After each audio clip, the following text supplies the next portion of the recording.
Bakit ako tumataba? Bakit nga ba? Tingnan niyo po ang kinakain ninyo. Tingnan niyo po ang inyong lifestyle. Sedentary ba kayo? Wala kayong exercise? Pwede yan. Bakit tumataba? Or, pwede rin, pagka, hormonal din yan. So, tingnan natin yung mga hormones ninyo. Okay? Sana may seminar kayo sa Cebu. Alam mo, pagka pumunta ako sa Cebu or sa ibang mga probinsya, nag-health talk po talaga ako. Nag-i-invite ako. Baka hindi lang kayo active nun. Nakailang Cebu na ako. Minsan nga, nagre-request pa sila na ulitin. So, nakakadalawang health talk or meet and greet lang. Titingnan ko laboratory, mag-advise lang ako, mag-konting talk. No? Ginagawa ko na po yan. Dati pa. Pagka ang laboratory tumaas ng konti, huwag muna kayo mag-worry dyan. Konti lang yan. Pagka 3 times the normal, twice the normal, yan. Be alarmed. At kung may mga symptoms. Yun. Okay?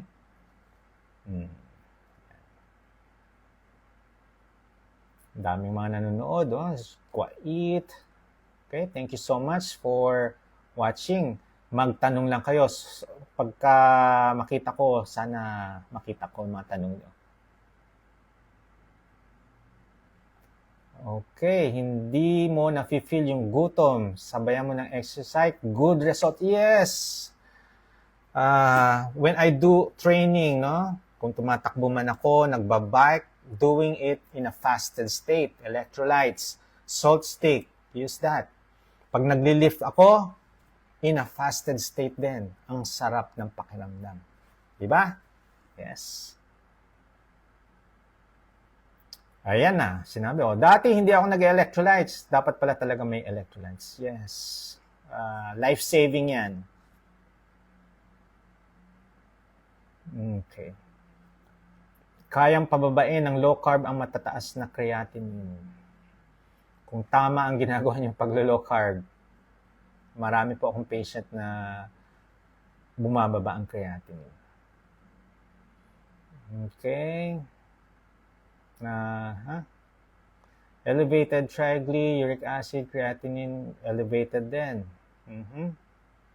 Consult para mas kumpleto ang malalaman ninyo. Kasi pagka dito lang, pahapyaw lang ang mga sagot dyan.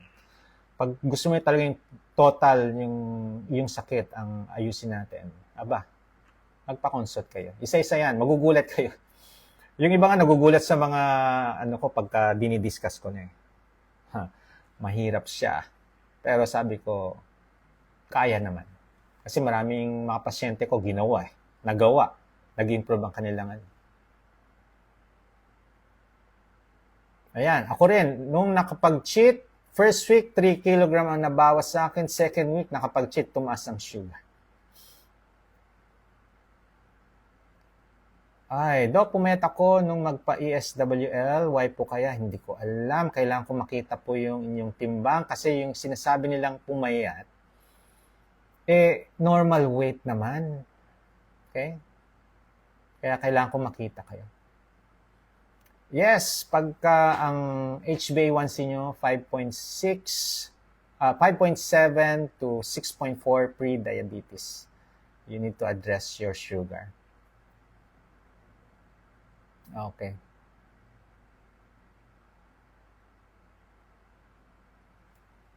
Okay. Paano mag-umpisa ng low carb? Tanggalin nyo lang yung mga processed food. Sugar. Doon ang start. All those processed food, sugar food, sugar drink, tanggalin nyo lang yan. May start na kayo mag-low carb na. Matutuwa na kayo. Lumiliit yung tiyan nyo, gumagaan in a month. Okay? 5.1, that's normal. Na HbA1c. Paano, Doc, pag bumaba ng sobrang blood sugar? Yun na, binanggit ko kanina, If bumaba ng below 80 ang inyong sugar, sip your electrolytes, and then eat. Kumain po kayo. Okay? Pagka kumain kayo, tumataas po ang sugar. Basta may intake, tataas ang sugar. O, take note huwag sugar. Yung real foods, kumain kayo ng fish, egg, chicken, kumain kayo, tumataas din po ang sugar. Adhering to your practice, Doc. Amazing. Yan, yung nakakatuwa, no? Marinig yan. Tandaan ninyo, when you do it correctly, it's very amazing. Imagine mo, babawasan ka ng timbang, bumababa ang sugar. Siyempre, babawasan din ang gamot niyo. Okay.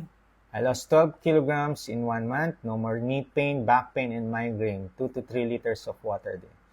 Correct. Kung naglulus kayo ng ganyang kalaki, no, kailangan nyo po mag-electrolytes. Kasi nadidehydrate po kayo. Kaya, okay lang yan. No? Tapos, di ba, nawala yung knee pain? Katalasan talaga, yung overweight or obese, yan ang cause ng mga pain na nararamdaman ninyo. Doc, ang hirap mag-low carb pero worth it ang resulta. Oy, si Bronx, I think naka-enroll to sa sa monitoring. Pero patient ko to.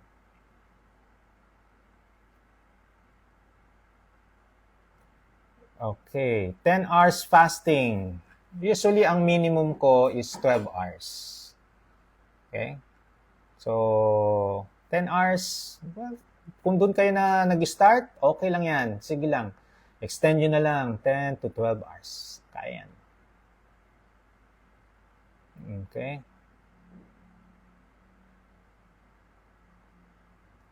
Kailangan natin ng laboratory first para malaman natin kung may mga health conditions kayo bago kayo mag-low carb. No? Kasi pagka nag-low carb kayo, wala kayong mga base laboratory result, magulat tayo, meron pala kayong existing na health condition, nag-start kayo ng low carb na nagpalala.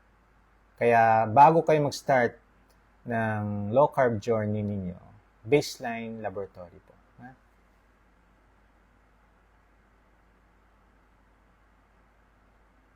Yes, 6.2, that's pre-diabetes. Ano kaya ang diet mo? Do low carb. Yes, pwede naman. Paunti-unti, bago ka mag-strict. Meron tayong tinatawag na strict low carb, moderate, liberal low carb. Sa mga athlete, pwede kayong mag-liberal low carb sa mga atleta dyan. So, yung very active, you can do liberal low carb. Walang problema yan. Ang mahalaga, you listen to your body. Kung kinakailangan, itama yung mga dapat itama. Okay lang naman yan. Okay. Due to sciatica, 14 days low carb na from 157 to 153. Wow, ang bigat nun. Sige lang. Be consistent. Malamang ang goal natin below 100 yan. Okay? Kapag nanghihina or lutang ang pakiramdam, number 1, dehydration. Number 2, hunger. Number 3, puyat. So, drink your electrolytes. Pag hindi nawawala, kumain na po kayo. Kung hindi nawawala, you need to sleep. Baka kulang sa tulog. Oy, Doc, ADK po ako sa dialysis patient. Okay, seek consultation po para ma-address natin. Individualize po kasi yan. Okay.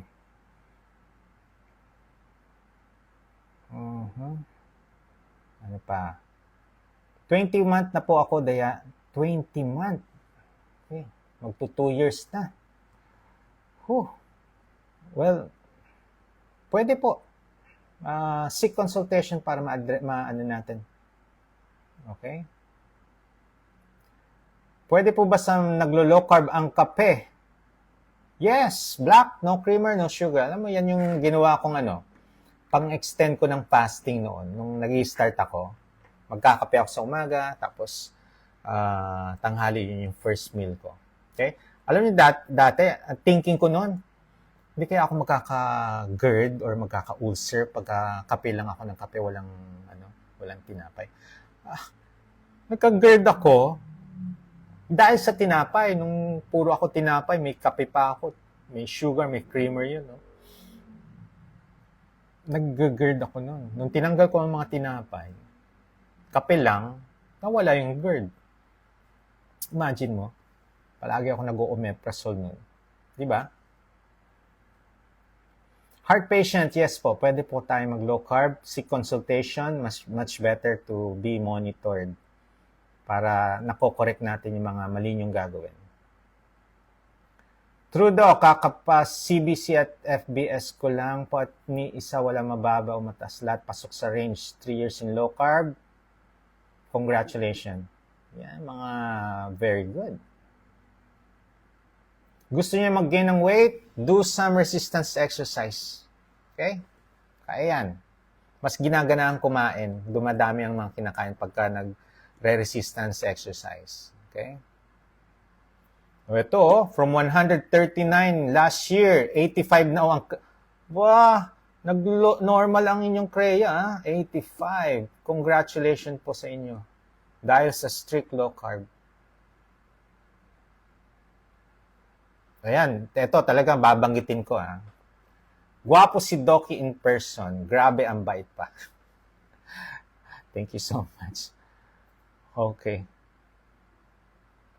Low carb po sana sa meron pong gout. Yes. Naku, dati ako merong gout. Ang hirap na may gout, no? Ang sakit. Okay. Paano pag may gallstone? May mga patient ako, no, tinatanong yan, paano pag may gallstone? Or kaya yung iba, walang ng gallbladder. Okay. Ang gallstone, nagpo-form yan, dalawang reason. So, mataas yung cholesterol, tapos yung bile nyo hindi pa lumalabas sa gallbladder. Kasi ang gallbladder ang sa cholesterol nyo. So, pagka wala, nagkakaroon ng bile stasis. So, naiiwan yung bile sa gallbladder, bile stasis. Yung bile stasis, yun yung nagiging stone. So, paano nyo palalabasin ang bile? Kumain ng fats. So, cholesterol din ang magpapalabas. Okay?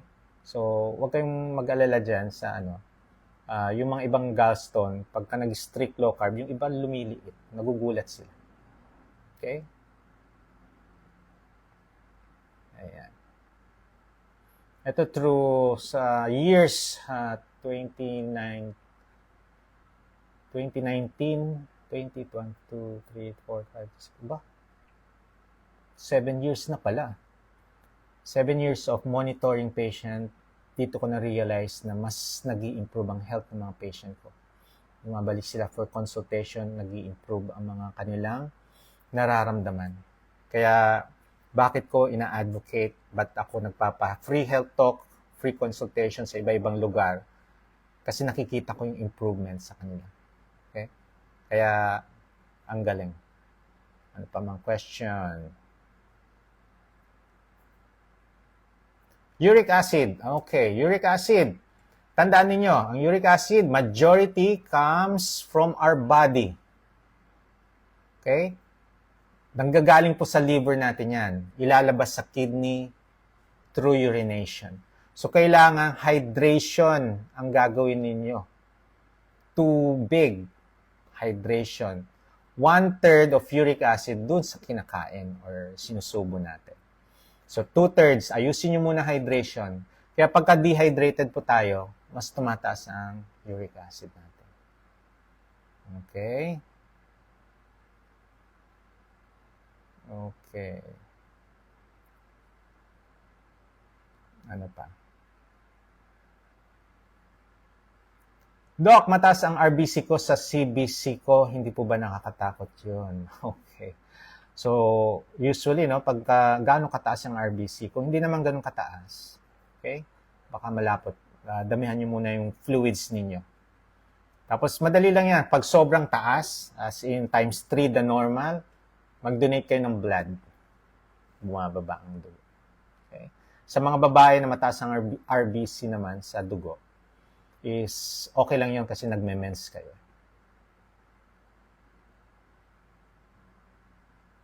Okay? Ayan. Doc, 2 years na po ako sa low carb but may kirot pa konti ang aking pa. At least kumonti na. Yung total fluids nyo, intake nyo in a day, dapat malaman niyo total fluids. Tapos baka mas palagi kayong nakaupo. So ano yung lifestyle ninyo? Nakaupo, nakahiga palagi, talaga may sasakit sa inyo. Or, syempre, yung fit ang mga paa natin. Syempre, kailangan natin ng support dyan. Baka nakaapak lang kayo or consult, tingnan natin. Baka may mga laboratory kayo matataas. Okay. Si KD 90% kidney function naging 67 after. Okay.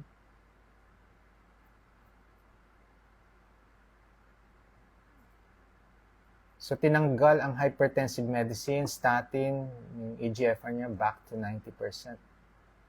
Ang protein sa ihi, lahat, pati triglycerides, sobrang taas nung June, nag-normal, perfect.